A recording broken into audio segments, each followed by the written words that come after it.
पिछले काफी टाइम से मेरे पास ये बच्चों के सवाल आते हैं कि भैया क्या यूपीएससी का ऑप्शन हट जाएगा या फिर नहीं, क्या ये सिर्फ एक अफवाह है या फिर यूपीएससी इसके बारे में रियल में सोच रही है। सो बात करते हैं कि ये खबर कितनी लेजिटिमेट है। ऑप्शनल हटेगा तो कब हटेगा, तुम्हारी 2025, 26, 27, 28 के लिए क्या स्ट्रेटेजी रहनी चाहिए उसके हिसाब से। सो यूपीएससी का ऑप्शनल हट जाएगा या फिर नहीं, ये बात फिलहाल डीओपीटी में डिस्कस हो रही है। डीओपीटी मतलब department of personnel and training. कल को जब तुम सिविल सर्विसेज ज्वाइन करते हो तो ये डिपार्टमेंट तुम्हारी लाइफ में बहुत ज्यादा इंपॉर्टेंट होने वाला है। इन शॉर्ट में बताऊं, सिविल सर्वेंट्स के माई बाप यही लोग होते हैं।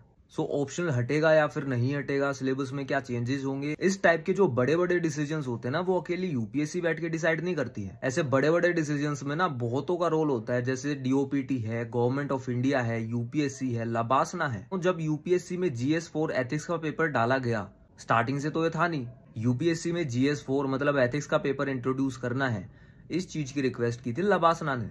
तब जाके यूपीएससी, डीओपीटी इन सब ने डिस्कस किया कि हाँ भैया इसको डालना चाहिए या फिर नहीं डालना चाहिए, फिर ये जाके इंट्रोड्यूस हुआ था। सो पहली बात तो ये ऑप्शनल हटाना या फिर नहीं हटाना अकेला यूपीएससी डिसाइड नहीं करने वाली, बहुतों के रोल होने वाले हैं इसमें। लेकिन हाँ, ये बात बिल्कुल सच है कि ये कोई अफवाह नहीं है, इस चीज पे सही में विचार विमर्श हो रहा है। सो अब बात करते हैं स्ट्रेटेजी की। 2025, 26, 27, 28 के हिसाब से तुम्हें ऑप्शनल को किस हिसाब से लेके चलना चाहिए। इस टाइम जब हमें बिल्कुल कंफर्म है नहीं कि यूपीएससी ऑप्शनल वगैरह कब हटाएगी, लेकिन हमें इतना पता है कि वो कभी भी हटा सकती है। तो इस हिसाब से 2025, 26, 27, 28 की क्या स्ट्रेटेजी हमें बनानी चाहिए।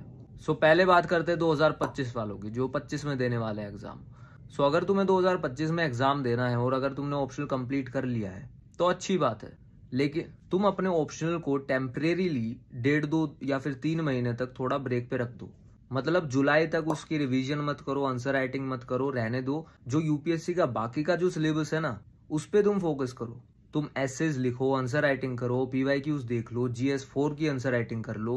आंसर राइटिंग छोड़ो, मैं कह रहा हूँ पहले GS4 पढ़ ही लो यार, बिकॉज आई नो ज्यादातर ने वो पढ़ा भी नहीं होगा। क्योंकि ऑप्शनल हटेगा या फिर नहीं हटेगा 25 के लिए, ये यूपीएससी बताएगी तो बहुत जल्दी बता देगी। ऐसा नहीं है कि पेपर के 2-3 महीने पहले तुम्हें बताएगी, नहीं नहीं नहीं, ऐसा बिल्कुल नहीं है। एंड बाय द वे, अगर ऑप्शन हटता है तो फिर कुछ ना कुछ नया भी आएगा। मतलब कोई एक नया पेपर आएगा जिसमें 1-2 नए सब्जेक्ट्स डाल देंगे यूपीएससी वाले। एंड अगर तुम सोच रहे हो भैया आप कौन से सब्जेक्ट बचे हैं यूपीएससी में, अरे बहुत बचे हैं, डिफेंस स्टडीज है, लॉ है, बहुत सारे सब्जेक्ट्स हैं जो अभी रहते हैं।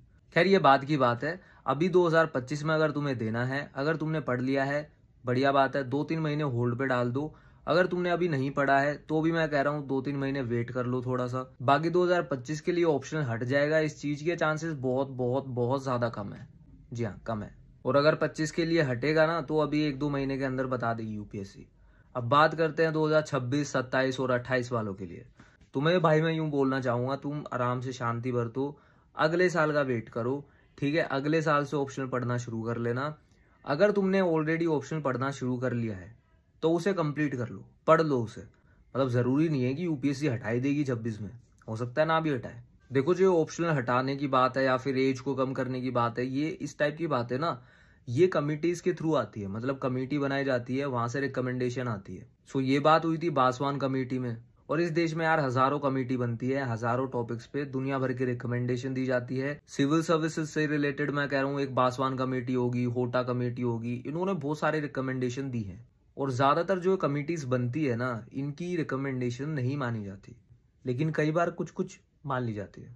सो अभी ना सिचुएशन काफी असमंजस में है, हो सकता है हट जाए या फिर हो सकता है ना हटे।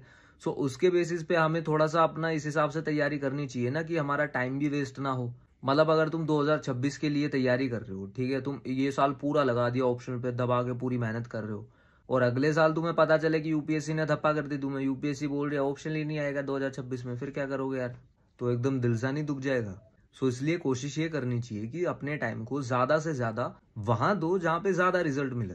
मतलब जो चीज नहीं हटेगी तुम्हें पता है बिल्कुल, GS 1, 2, 3, 4 कभी नहीं हटेंगे, वहां पे पूरा एफर्ट डालो, पीवाईक्यूज एनालिसिस करो, आंसर राइटिंग करो, इन सब चीजों में टाइम लगाओ। अगर तुम 2026, 27, 28 के लिए बैठ रहे हो, ऑप्शनल अभी तैयारी नहीं की है शुरू, तो मत करो, अभी रुक जाओ 1 साल।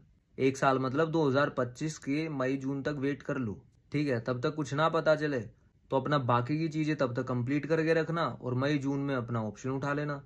और कोई भी ऑप्शन है उसे पढ़ने के लिए ना एवरेज 5 से लेके 6 महीने लगते हैं। सो इजीली तुम्हारा कवर हो जाएगा।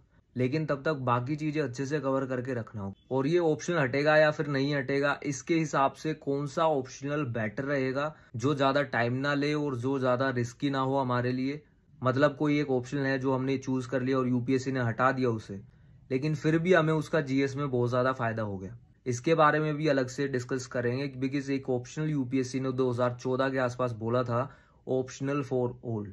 बहुत तगड़ा ऑप्शनल है, बहुत काम का ऑप्शनल है। सो उसके बारे में अगली वीडियो में डिस्कस करेंगे। लेकिन अभी मेरी यही एडवाइस है कि अभी थोड़ा सा होल्ड पे डाल दो चीजें, 25 वाले 2-3 महीने के लिए, और 26, 27, 28 वाले एटलीस्ट 1 साल के लिए होल्ड पे डाल दो। अपना बाकी चीजों पे फोकस करो। बहुत ज्यादा सिलेबस है यार यूपीएससी का, उसे पढ़ लो ना।